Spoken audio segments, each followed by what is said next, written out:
Hello everyone and welcome back to M learning studio. पिछले lecture में हमने देखा था पॉलिनोमियल्स का फाउंडेशन। आज चलो इस फाउंडेशन को इतना स्ट्रांग बनाते हैं कि एग्जाम में कोई भी क्वेश्चन अगर आता है तो तुम उसको माइंड में ही सॉल्व कर लो। तो आ जाओ चलो देखते हैं। भाई आज हम जो बात करने वाले हैं वो पॉलिनोमियल्स के बारे में बात करने वाले हैं, और वो भी ऐसे पॉलिनोमियल्स जिनका नाम क्या था, क्वाड्रेटिक पॉलिनोमियल्स। मेनली हमें इन्हीं पॉलिनोमियल्स के बारे में पढ़ना है। अब क्वाड्रेटिक पॉलिनोमियल्स क्या थे, एक क्विक रिकैप। क्वाड्रेटिक पॉलिनोमियल्स ऐसे पॉलिनोमियल्स जिनकी डिग्री होती है कितनी, 2। ये जो क्वाड्रेटिक है ना, ये वर्ड मिला है हमें क्वाड्रेट से। किससे मिला है? क्वाड्रेट से, जिसका मतलब होता है स्क्वायर। ठीक है, जो कि क्या मतलब होता है भाई, 2 मतलब होता है। ठीक है, तो ऐसे पॉलिनोमियल्स जिनकी डिग्री 2 होती है क्या कहलाते हैं? वो क्वाड्रेटिक पॉलिनोमियल्स। ये कैसे दिखाई देते हैं? मान लो कोई पॉलिनोमियल है x में, ठीक है, कोई पॉलिनोमियल है x में, तो क्वाड्रेटिक पॉलिनोमियल की जनरल फॉर्म हमेशा कैसी होगी? ax² plus bx plus c। समझ गए? अब यहां पर एक चीज ध्यान देना, ठीक है, वो ये है कि यहां पर a की वैल्यू कभी भी 0 नहीं होगी। भाई अगर a 0 कर दूंगा तो ये तो खत्म हो जाएगा ना, बचेगा क्या? bx प्लस c, यानी x में लीनियर पॉलिनोमियल बन जाएगा वो। समझ रहे हो बात? तो स्क्वायर वाला टर्म तो जरूर रहेगा। ठीक है, ये वाला टर्म हम नहीं हटा सकते अगर पॉलिनोमियल क्वाड्रेटिक है तो। आई होप ये बात क्लियर हो गई होगी। ठीक है, चलो फटाफट से आगे देखते हैं क्या, ज्योमेट्रिकल मीनिंग ऑफ पॉलिनोमियल्स। ठीक है, ये बहुत इंपॉर्टेंट है। ठीक है, थोड़ा ध्यान देना इधर कि भाई ज्योमेट्रिकल मीनिंग ऑफ इसका जीरोस ऑफ पॉलिनोमियल। ठीक है, यानी एक पॉलिनोमियल के जो जीरोस होते हैं, जीरोस क्या होते हैं भाई? जीरोस का मतलब वही होता है उसके आंसर्स। x की ऐसी वैल्यू जो इस पॉलिनोमियल को सेटिस्फाई करे। ठीक है, एक ऐसी वैल्यू जो उसमें पुट करने के बाद उसका आंसर कितना है, 0 के इक्वल हो जाए पॉलिनोमियल हमारा। ठीक है, तो वो क्या होता था? वो होते थे जीरोस। अब इसका ज्योमेट्रिकल मीनिंग क्या मतलब है, आओ जरा इसको देखते हैं। ठीक है भाई, देखो जो लीनियर पॉलिनोमियल होता है, अगर पॉलिनोमियल कैसा होता है? लीनियर। तो अगर तुम उसका ग्राफ बनाओगे, ठीक है, यानी उसको अगर तुम ग्राफ पर रिप्रेजेंट करोगे, ठीक है, ये बहुत बेसिक सी चीज है। ठीक है, तो भाई अगर तुम ग्राफ बनाते हो इसका लीनियर पॉलिनोमियल का, तो वो हमेशा कैसा आएगा? एक स्ट्रेट लाइन की फॉर्म में आएगा, ऐसे आ सकता है। समझ आए? लेकिन क्वाड्रेटिक पॉलिनोमियल में ये सीन नहीं होता है। क्वाड्रेटिक पॉलिनोमियल का अगर तुम ग्राफ बनाओगे, ठीक है, तो वो लीनियर यानी कि लाइन नहीं बनेगा, ठीक है, बल्कि वो क्या बनेगा? वो एक पैराबोला बनेगा। ये जो शेप है यू, ठीक है, यू वाला जो शेप है ना, इस शेप को नाम क्या कहते हैं? इसका नाम क्या है? पैराबोला। क्या बोला? पैराबोला। ठीक है, इस शेप को हम क्या बोलते हैं? पैराबोला। और क्वाड्रेटिक जो पॉलिनोमियल्स होंगे, जितने भी क्वाड्रेटिक पॉलिनोमियल्स होंगे, उनका अगर आप ग्राफ प्लॉट करोगे, उनको अगर आप ग्राफिकली रिप्रेजेंट करोगे, तो वो हमेशा किस शेप में आएंगे? In the form of parabola. ठीक है, not like the linear polynomials which are in the shape of a straight line. ठीक, अब ये पैराबोला ऊपर भी हो सकता है और ऐसे नीचे की तरफ भी हो सकता है। ठीक है, लीनियर में नहीं है ये भी क्या है? क्वाड्रेटिक पॉलिनोमियल का ही है, और ये भी क्या है? क्वाड्रेटिक पॉलिनोमियल का। दोनों ही तरीके से शेप हो सकता है। ठीक है, अब ये कैसे पता चलेगा कि भाई ये क्वाड्रेटिक पॉलिनोमियल का ग्राफ हम ऊपर की तरफ बनाए, ऊपर की तरफ u होगा या नीचे की तरफ u होगा? ठीक है, जैसे कि इसमें है, ये डिपेंड करेगा किसमें? हमारे पॉलिनोमियल के x² के कोफिशिएंट पे। ax² plus bx plus c था, इस बात को याद रखो। ठीक है, अब जरा ध्यान देना इधर भाई, a जो है अगर लेस देन 0 होगा, a अगर लेस देन 0 होगा, यानी कि भाई माइनस का नंबर अगर होगा x² से पहले, x² का कोफिशिएंट अगर नेगेटिव होगा, तो ग्राफ क्या बनेगा? नीचे की तरफ बढ़ेगा, नीचे की तरफ इसका मुंह खुलेगा। ठीक है, और ऊपर की तरफ कब खुलेगा? जब a की वैल्यू ग्रेटर देन 0 होगी। ठीक है, अब चाहो तो इसको याद रख लो, या फिर इसको याद रखने का एक बड़ा ही सिंपल सा तरीका बताता हूं। ठीक है भाई, ये रहा a, ये रहा 0। ठीक है, कौन सा ग्राफ बना रहे हो? जो नीचे की तरफ खुलता है। इसको एंटी क्लॉकवाइज इधर को गिरा दो। ठीक है, क्या करो? इसको गिरा दो। अब जब इसको तुम गिराओगे तो ये कुछ ऐसा बनेगा, बनेगा नहीं, ये सिमिलर लग रहा है किसके? इसके। समझ रहे हो बात? यानी कि जब नीचे की तरफ खुल रहा है तो a क्या है, लेस देन 0। ठीक है, उल्टा बनाते हैं जरा, कौन सा वाला, जब ऊपर की तरफ खुल रहा है, चलो बनाओ, a लिखो 0 लिखो, ग्राफ किधर खुल रहा है, ऊपर की तरफ खुल रहा है, कुछ ऐसा रिप्रेजेंट हो रहा है नहीं हो रहा है, इसको भी इस तरफ एंटी क्लॉकवाइज, इसको भी क्या करो, गिरा दो। ठीक है, इसको जब गिराओगे एंटी क्लॉकवाइज इस साइन को, तो ये कैसा बनेगा, कुछ इस तरीके का दिखाई देगा। तो तुम याद रख सकते हो, बहुत ज्यादा सिंपल सी चीज है। ठीक है, a लेस देन 0 होगा तो ग्राफ नीचे की तरफ खुलेगा, इस ग्राफ का जो मुंह है वो नीचे की तरफ खुलेगा, वाइडर जो मुंह है। ठीक है, और a ग्रेटर देन 0 होगा अगर, तो ग्राफ ऊपर की तरफ खुलेगा, ये इस शेप का पैराबोला जो है वो एक्वायर करेगा। ठीक है, तो आई होप ये ज्योमेट्रिकल मीनिंग जो है जीरोस का वो पॉलिनोमियल का आपको क्लियर हो गया होगा। ठीक है, अब मान लो एक पॉलिनोमियल दे रखा है तुम्हें x में। ठीक है, मान लो एक पॉलिनोमियल दे रखा है तुम्हें x में। ठीक है, y is equal to px। ठीक है, पॉलिनोमियल कौन सी वेरिएबल में होगा, x वेरिएबल में होगा। ठीक है, और तुम्हें उसका एक ग्राफ दे दें। ठीक है, ये आ गया भाई इसका ग्राफ। अब बताओ इसके अंदर कितने जीरोस हैं।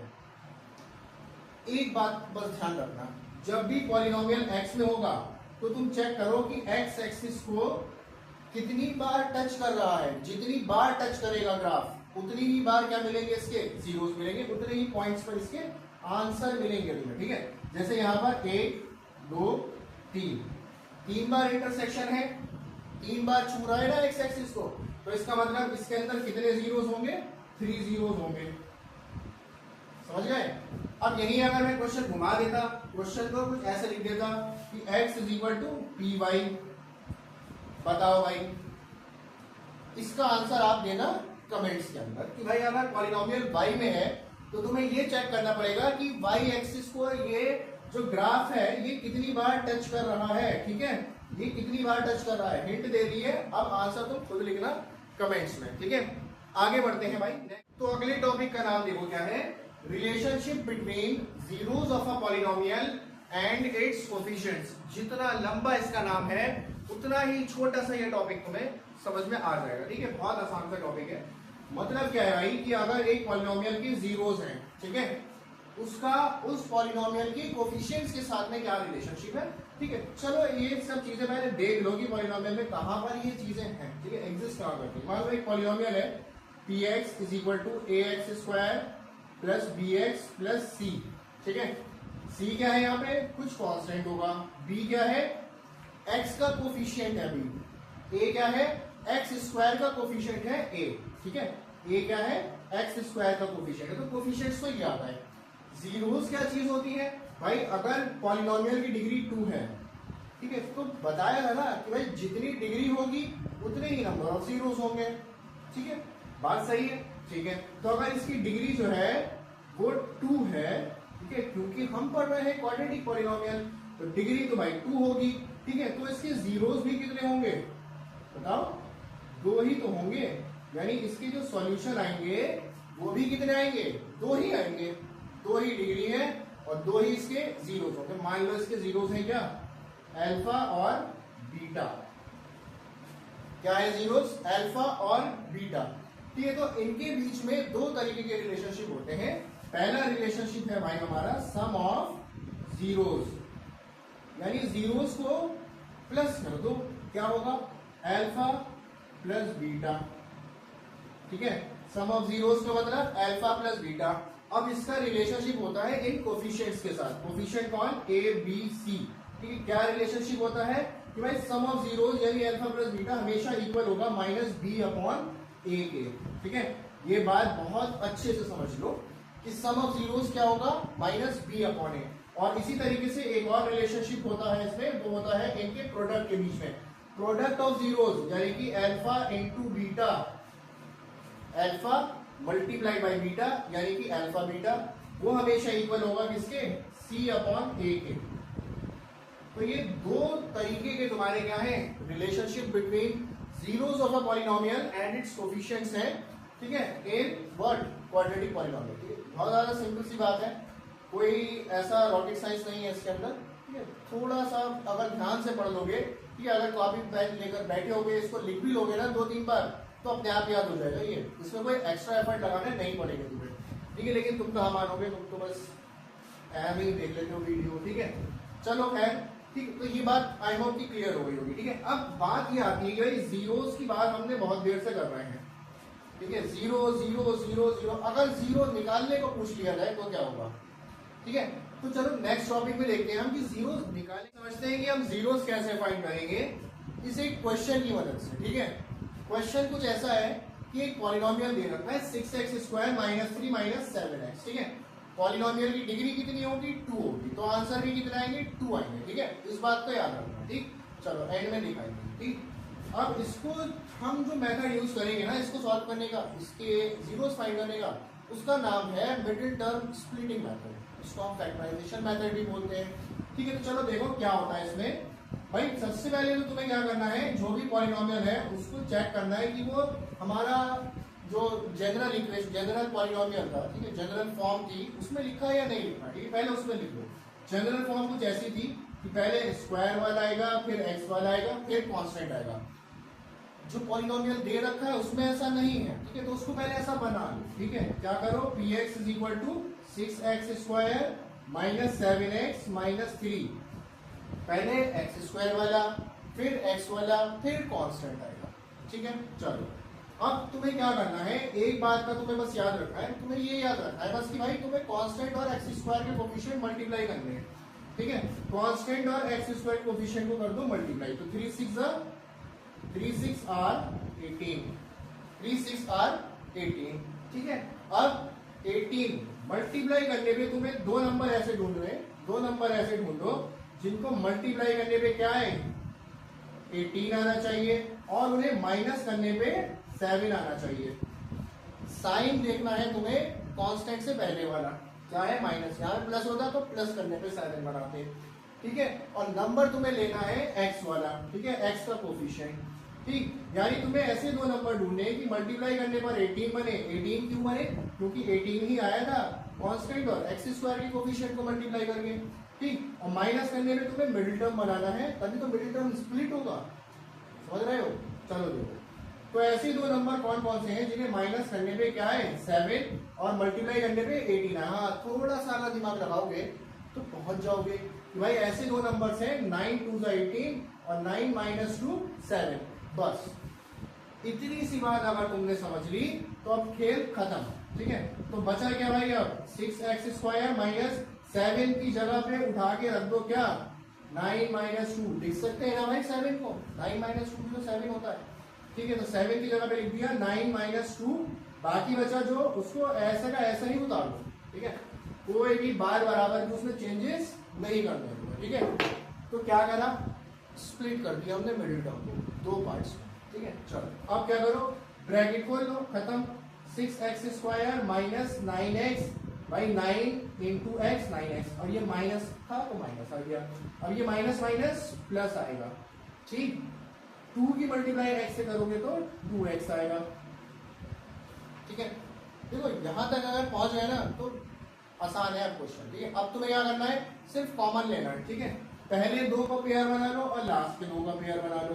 पहले दो में से क्या कॉमन आएगा, 3x कॉमन आ रहा है, ठीक है। जब 3 कॉमन आ चुका है 6 में से, तो 3 2 6 होते हैं, और x² होगा, समझ लाए। तो कॉमन ऐसे ले लेते हैं, ठीक है। माइनस का साइन है, माइनस का साइन लगा दिया, भाई 3 बाहर है तो अंदर भी 3 होना चाहिए ना, तभी तो 3 3 9 होंगे, और x तो तुम कॉमन ही ले चुके हो तो दोबारा दोगे नहीं, खत्म बात। प्लस, ठीक है, लगा देते हैं, ठीक है। लास्ट के दो में से कुछ कॉमन मिल रहा है क्या 2x और 3 में कुछ कॉमन है, बिल्कुल नहीं है। तो यहां पर कॉमन आ जाएगा क्या, 1, स्वीट 1।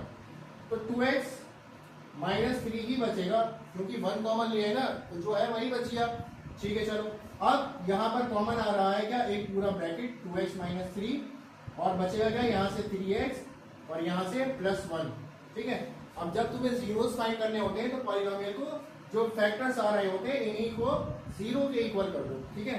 तो भाई अब दो नंबर का प्रोडक्ट 0 कब हो सकता है, तुम मुझे बताओ। दो नंबर है उनका प्रोडक्ट दे रखा है तुम्हें 0, ठीक है।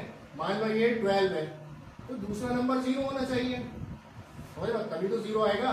या फिर ये पहला नंबर, जो दूसरा नंबर 12 है, तो पहला नंबर 0 होना चाहिए, ठीक है। या फिर एक तीसरा भी केस हो सकता है क्या कि भाई दोनों नंबर जीरो हो तो भी क्या आएगा आंसर, जीरो ही आएगा। समझ रहे हो? तो इसको बेस बनाते हुए हम क्या समझ सकते हैं कि भाई अगर दो नंबर्स का प्रोडक्ट जीरो है, दो वैल्यूज का प्रोडक्ट जीरो है, तो उनमें से कोई एक तो जीरो जरूर होगी। तो या तो 2x माइनस 3 जीरो होगा यहाँ पे, या फिर 3x प्लस 1 जीरो होगा। ठीक है, अगर ये जीरो है, 2x माइनस 3 जीरो है, तो x की वैल्यू यहां से मिलती है मुझे 3/2, और अगर ये 3x प्लस 1 जीरो है तो x की वैल्यू यहां से मिलती है -1/3। समझ आए? खत्म, क्वेश्चन खत्म। दो आंसर आ गए ना x के, यही तो निकालना था, दो जीरोस निकालने थे। ठीक है, दो ही निकलेंगे। अब एक जीरो को, पहले वाले को मैंने मान लिया क्या, अल्फा, बाद वाले जीरो को मान लिया मैंने क्या, बीटा। किसी को भी मान सकते हो, तुम इसको अल्फा मान लो, इसको बीटा मान लो, बुरा नहीं लगना चाहिए। ठीक है, अच्छा लगना चाहिए तुम्हें भी और इसको भी। ठीक है, चलो अब हम क्या करते हैं भाई, एक तो गर्मी बहुत ज्यादा है, ठीक है, टेम्परेचर तो पता नहीं बढ़ता ही चला रहा है। ठीक है, और आई होप तुम्हारे मार्क्स भी बढ़ते ही चले हैं इस सेशन में। चलो देखो, उसके लिए पढ़ते रहो जरा। ठीक, चलो तो अब क्या है, अब हम चेक करते हैं कि भाई हमने जो अभी फॉर्मूलाज लिखे थे, कौन कौन से रिलेशनशिप जो लिखे थे, alpha plus beta minus b/a और अल्फा बीटा c/a, क्या वो यहाँ पर एलिजिबल है, क्या वो यहाँ पर लग रहे हैं, क्या वो लगने के बाद हम कुछ चेक कर सकते हैं, क्या कुछ अपना आंसर चेक कर सकते हैं क्या? आंसर, कोई क्वेश्चन का आंसर एग्जाम में तो नहीं दे रखा होगा, अभी तो तुम देख लोगे बुक से। ठीक है, चलो देखते हैं भाई क्या होगा।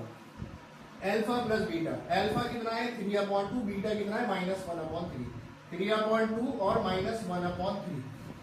ठीक है, लिख दिया। माइनस का साइन है, माइनस का साइन लगा दिया। b की वैल्यू कितनी है भाई, b की जगह पे यहाँ पे क्या लिखा है -7, तो b की जगह पे -7, a कितना है 6, तो अपॉन में आ गया 6, खत्म। इसको सॉल्व कर लो, 3 3 9, 2 1 2, 3 2 6। ठीक है, और ये माइनस माइनस प्लस 7/6। अब ये 9 - 2 कितना होता है, 9 - 2 कितना होता है 7/6 इज इक्वल टू 7/6। खत्म बात, प्रूफ हो गया ना कि फॉर्मूला सही भी है और फॉर्मूला तो खैर सही भी होता है। ठीक है, हमारा आंसर सही है, ये समझ में आ गया। ठीक है, आगे देखो, अल्फा बीटा क्या है c/a, अल्फा क्या है हमारे पास 3/2 मल्टीप्लाइड बाई बीटा क्या है -1/3। ठीक है, c/a, c कितना है हमारे पास, ध्यान देना यहाँ पे -3 है, और a कितना है 6, तो -3/6 मल्टीप्लाई, अब तो सिंपल, 3 1 3, 2 3 6, -3/6। सिंपलेस्ट फॉर्म में कन्वर्ट करने की कोई जरूरत नहीं है, इक्वल आ जाए वही बस बहुत है। ठीक है, तो आई होप कि ये मेथड तुम्हारे क्लियर हो गया होगा। इसको कुछ टाइम्स जो है रिपीट करो, करके देखो। एनसीईआरटी में बहुत सारे क्वेश्चंस दे रखे हैं, उनको रिपीट करो। ठीक है, और कोई डाउट है तो पूछना। ठीक है, आगे बढ़ते हैं हम भाई अपने नेक्स्ट टॉपिक की तरफ। नेक्स्ट टॉपिक है हमारा forming a quadratic polynomial. Last है ये टॉपिक इस चैप्टर का। ठीक है, ऊपर से हमने मतलब इस चैप्टर को बहुत ज्यादा डीपली नहीं अभी देखा है। ठीक है, इसको डीपली भी देखेंगे, लेकिन इसके जो बेसिक कॉन्सेप्ट्स हैं वो सारे इसी से भी रिलेटेड हैं। ठीक है, तो अगर क्वाड्रेटिक पॉलिनोमियल बनाने को आ जाए तो कैसे बनाएंगे, इसका भी एक देखो छोटा सा सिंपल सा सेंटेंस याद रखना। ठीक है, आराम से हो जाएगा। कोई भी पॉलिनोमियल बनाना है तो तुम्हें बस ये चीज याद रखना है कि पॉलिनोमियल क्या होगा। px is equal to, polynomial x में px is equal to X square minus sum of zeros. ठीक है, X square minus sum of zeros into x plus product of zeros. बस इतनी सी बात है जो तुम्हें याद रखनी है। ठीक है, आसान से देख लो, फिर से देख लो, x square minus sum of zeros alpha plus beta into x plus product alpha beta. जैसे चाहो तुम याद रख लो, जैसे तुम चाहो याद रख सकते हो, 3-4 बार बोल लोगे तो भी याद हो जाएगा। ठीक है, तो ऐसा बहुत रॉकेट साइंस नहीं यूज करना। ठीक है, जैसा मैंने अभी पहले भी बोला था, चैप्टर बहुत ज्यादा सिंपल है। ठीक है, अब मान लो तुम्हें क्वेश्चन देते हैं भाई एक पॉलिनोमियल बनाओ जिसमें सम ऑफ जीरोस दे रखा हो, कितना भाई, कितना लेंगे, चलो देखो, इसमें सम ऑफ जीरोस ले लो 1/4।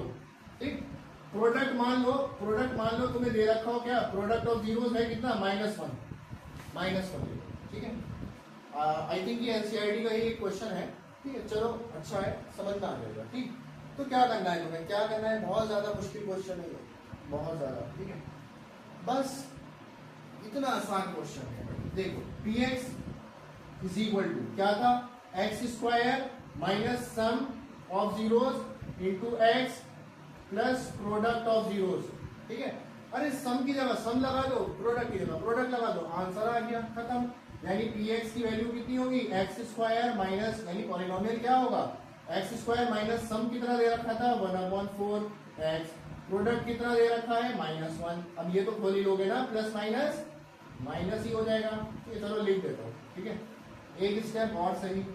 ठीक है, तो px कितना आ गया, एक्स स्क्वायर माइनस 1/4 एक्स -1। ठीक है, अब एक चीज और कर सकते हो इसमें, मान लो तुम्हें ये दे दे और एमसीक्यूज दे दो। ठीक है, एमसीक्यू में क्वेश्चन आ जाए मान लो, और ये ऑप्शन ही ना हो, इसका एक और ऑप्शन भी हो सकता है। क्या हो सकता है, मान लो आप 4 से मल्टीप्लाई कर दो, तो px क्या होगा, px हो जाएगा 4x स्क्वायर माइनस एक्स, क्योंकि इस 4 से वो 4 जिससे मल्टीप्लाई करोगे वो कैंसिल हो जाएगा। ठीक है, 4 एक्स और -4, तो ये क्या होगा, तुम्हारा फाइनल आंसर हो जाएगा।